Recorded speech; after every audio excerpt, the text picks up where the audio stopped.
Hatur nuhun kasadaya warga Kabupaten Tasik.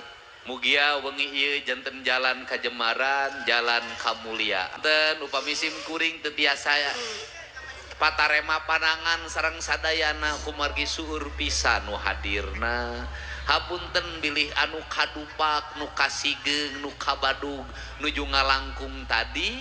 Mudah-mudahan wengi ieu janten wengi duduluran, wengi babarayaan.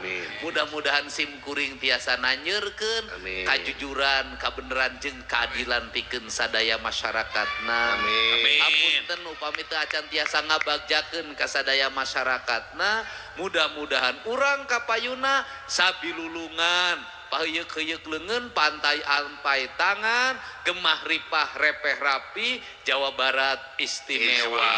Cag wallahu muwaffiq ila aqwamit thoriq. Assalamualaikum warahmatullahi wabarakatuh. Sampurasun.